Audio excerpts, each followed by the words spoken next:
The whole squad is here.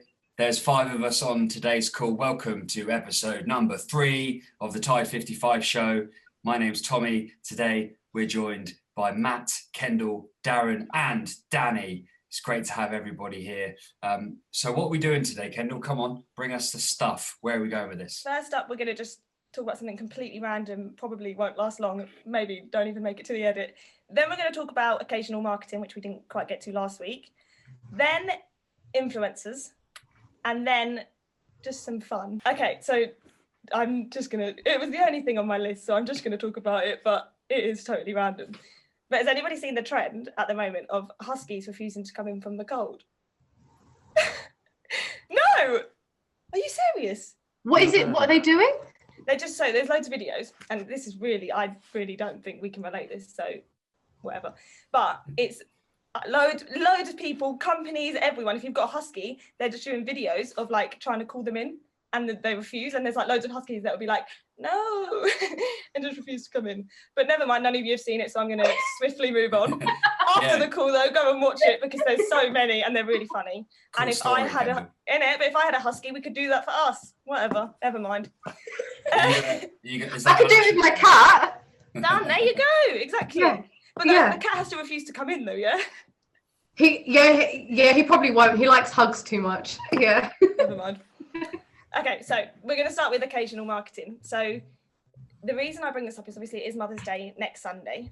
And I think like occasions and whatever it may be, whether it's Easter or Christmas or anything, is a good time for businesses to use that to do something. But I do think a lot of businesses maybe just use it to do something rather than it be relevant and, you know, really thought out. I don't know if anyone else has seen, but this year, I have not seen this before. It might have been a thing before, but the way people are talking about it, it seems quite new. But there's a few brands, Waitrose and Not on the High Street being 2 of them, that have sent out opt-out emails for Mother's Day, which is basically like saying, you know, we know so this can be a time for some people. If you would prefer not to receive our Mother's Day emails, just opt out. You won't receive them, but you'll still get all the rest of them. Which I think is a really, really thoughtful idea. You know, there's no need, like that's quite above and beyond to go to all that hassle to do that, knowing that it can be a hard time for some people. But also, if you are one of those people that don't want to receive like emails every single day about something that can be a bit hard for you to hear, you probably unsubscribe. So it's kind of smart. It's like a reverse click sequence. Yeah. Like a reverse click sequence. The click sequence being sending out an email with some content, bringing the attention out of the big list. Say there was 10,000 people on the list. We would do this with our email marketing that we would apply to our clients. We would send out an email that said, I'm just going to use this. Oh, this is so cliche. Matt's going to love this. I'm just going to use this pen. Send out an email that says, you're never going to believe what this pen can do. Right, that could be the subject line. Inside the email, it talks about the pen. It's got a little bit of a video which says about how green it is, how good it is, how easy it wipes off. No sale, no call to action, simply highlights the pen, pun intended. And then that being the click. So somebody's saying, oh, I want to see that. And they click the link to go watch the video, or they click the link to read the blog post. That click then gets tagged. That click then gets tagged, and it's like, this person's interested in the pen, right? Then only the clickers get the sales sequence. So only the people that click the video to go, oh, what's this pen all about? Get the, hey, you know that pen that we showed you? Guess what? We got a 10% offer, but it expires in 5 days' time. Click here to go and save some money on a pen. And then that sequence will then market to them. Meanwhile, the person who didn't click the video in the first place, who had no interest in knowing about the pen, in our example, the person who doesn't want to know about Mother's Day, they won't get any of the marketing emails. They only received that one email which they didn't engage with, so they will know they're none the wiser. It's authentic. They're caring about you. That brand is taking the time to care about that customer and understand that they can click out if they want to, but they want to retain them, like Tommy says. But it's a real caring brand, and people will think about that, and they might then start to tell their friends about, I'm clicked on the high street or whoever, and they took the time to take me out so I don't get bombarded with stuff, because they will get bombarded with stuff coming up to Mother's Day. And there'd be a word of mouth then of people to say, link into this brand, because they care about me, about this coming up. I think it's really good. What do you think about marketing at occasions? When you said that, I was thinking, will they carry on for every other big occasion? Will it be, oh yeah, you can opt out. Oh yeah, you can opt out. In the end, I'm just going to be like, all right, opt out, opt out, opt out. Then I'm just going to miss everything. So it's like, how do you keep it at a good level type of thing? It depends who your customer is. Like, do you just give up after a while, or do you think, oh, I wonder what they're actually doing on this particular occasion? What about you, Matt? What do you think? Like Darren said, it's authentic, so it works well for a brand. And I think especially with the option to opt out of email, say for example, if it's something like an occasion like Mother's Day, like you say, for some people that could be quite hard for whatever reason it may be.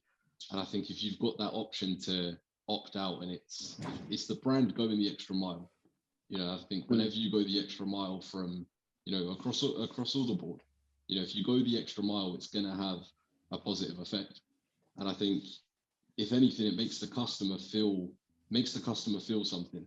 You know, it's about emotion. It's that psychological effect to it as well, that, you know, it gains a little bit more trust than maybe what there was before, to just receiving marketing emails, and they've seen that actually, you know what, the brand has thought of me in this situation. It builds, in a strange way, maybe a level of trust, which will keep that customer there thinking, actually, you know what, that brand has been, you know, thoughtful, so they're going to be loyal. And for the brand, that's a win. I actually have taken inspiration from last week, Matt. You brought this up, and then it was actually in some emails that I was reading about, so it kind of all fell into place. It was about influencer marketing, and I think personally that at the minute they're getting a little bit of a bad rep. With everything going on, there's a lot of, they're like, I think they're getting a bit of a bad rep. But my question is, what do you think? Do you think it's a good idea for businesses? Do you think it's something that they should do? And what is your view on it, without going into too much of the bad rep, them being in Dubai kind of thing? And seeing as it was your bringing up, Matt, you can start. I think for a business to work alongside an influencer, there is a lot of positives and a lot of gain that can come from that for both sides. The influencer, they're going to get a nice healthy paycheck, and the brand is going to get a lot of awareness, and depending on the you know, content that is maybe created in that sequence, that could then you know, that can then result in trust between the brand, and the brand can then sort of push on from that. But I think there's kind of a divide right now, and like you say, there's a lot of talk saying, you know, out in Dubai, did any of you see the woman sat on the side of a pool saying that what she's doing is essential work by going out to Dubai, and it's like, you know, peak lockdown.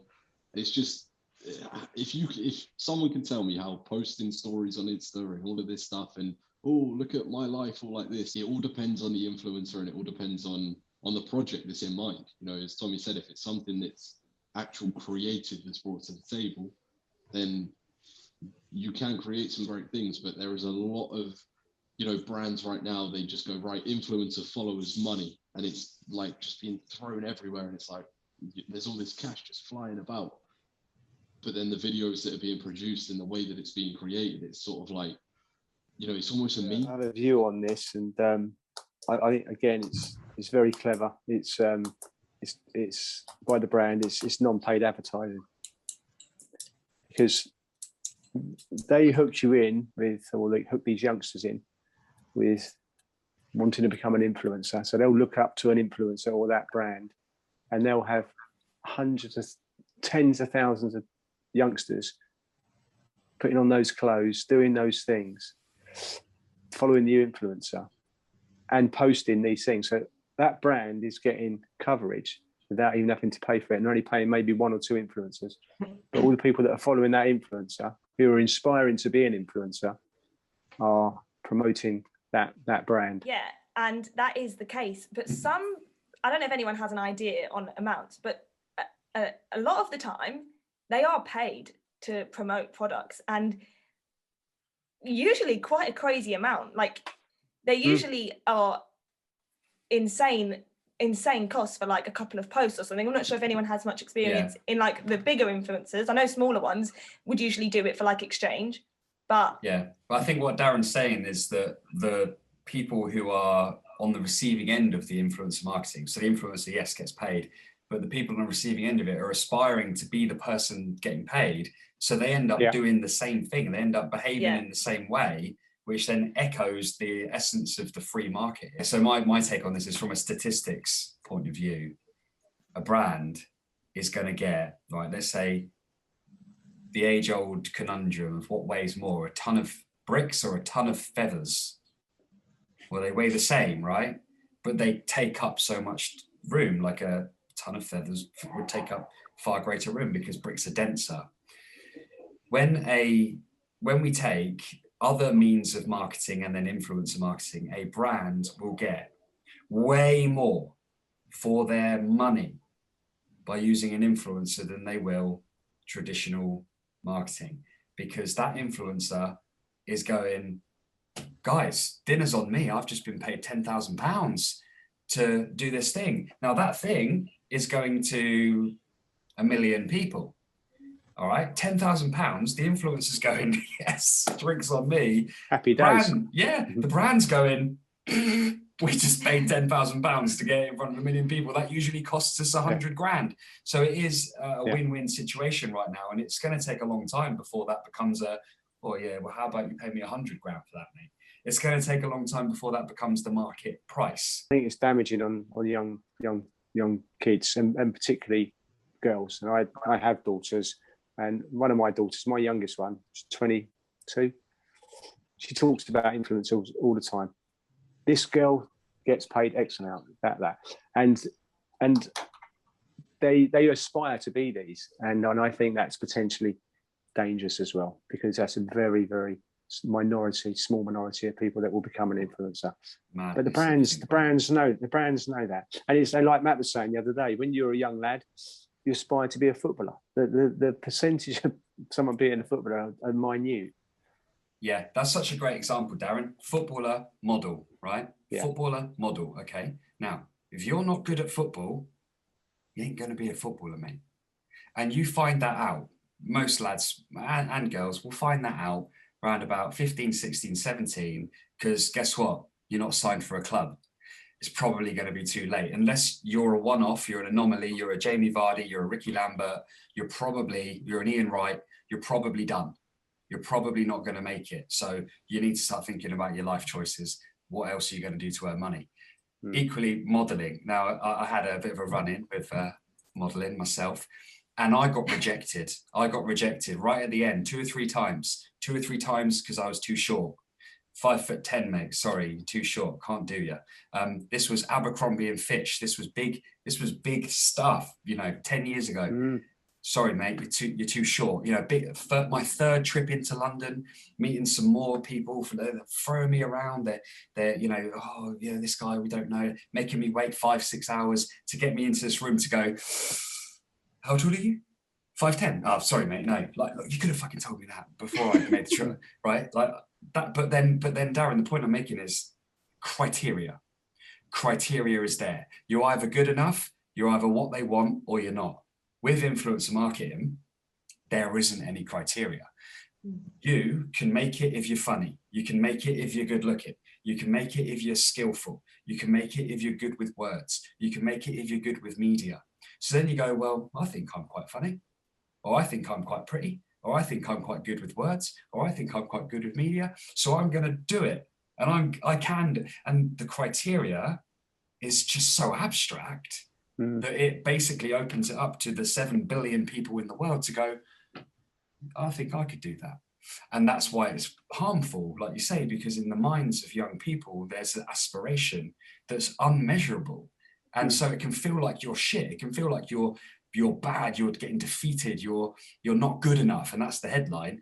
You're not good enough because you don't have the following, because you don't have the breakthrough, Whereas if you've got criteria, you can go, Mum, they said I was too short. Don't worry about it, son. I want to be a personal trainer now. Cool. And the rest is history. So, it's just far sometimes easier when there's this mold, this kind of catch-22 situation, because you want everyone to be equal, but also criteria is quite useful sometimes. On the flip side is, how much fun are the influencers actually having?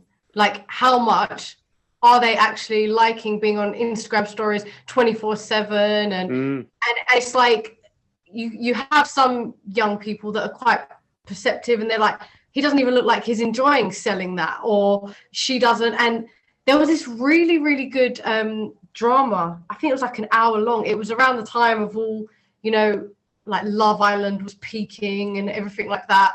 And they did a sort of story, a made up kind of story on this young boy that leaves Love Island or something like that. And he becomes an influencer. Oh my God, the way he has to time everything. He has all these different alarms to remind him of what app he's got to be plugging what product for. And it's a really dark perspective of this influencer marketing. And once I saw that, like, I always had this idea of, I'm not sure how I feel about influencer marketing. But once I saw that, I was like, wow, I've never actually considered what are they going through. Have you heard the story about we've all got two wolves inside us, the black wolf and the white wolf? Yeah, it's great. Explain it. Well, you got a black wolf and a white wolf, and they're their emotions. So the black wolf is all about depression and all the sad things and jealousy and horrible things, and the white wolf's about seeing the future and the good life and things like that. And we all have these in our bodies, our conscious. And you know, it was about a Cherokee, and he's talking to his son about it, a Cherokee Indian, and he said to his dad, you know, which wolf wins? And apparently his dad said, the one you feed. But really and truly, it should be a balance, because if you're being, like Tommy said, if you're getting rubbish dealt to you all the time on the phone, that black wolf could come out, and that black wolf could take over your life. If you're getting good positive vibes, then hopefully the white wolf will be the person in your outlook. The wolf ate him. The wolf ate him, sorry. Just been eaten by the black wolf took over. That's good. The boys don't really need to be too involved in this, because what I want to do for the last bit is just have a little bit of fun and play a little game, which doesn't necessarily need to be included in the episode, but maybe we can use it for something else. And seeing as not all the team know you very well, Danny, I've just got a list of questions, and we're just going to do a real quick fire round. And you have to answer straight away. They're not really. I'm going to get myself in trouble. It's fine. Let me just get the vodka. 1 minute, go on. They're not really marketing related. It's just to get to know you a little bit better. But you have to answer as quick as you can. No thinking aloud. Okay. All right. Are you ready? Ready. What's your favourite colour? Blue. If you were an animal, what would you be? Cat. Who's your favourite Marvel character? Wonder Woman. Favourite Marvel film? Oh, freeze! Is that Marvel? You can answer again. Oh no, I'm not good at Marvel. Oh, okay, never mind then. Do you have a favourite Marvel film? No. Okay, skip.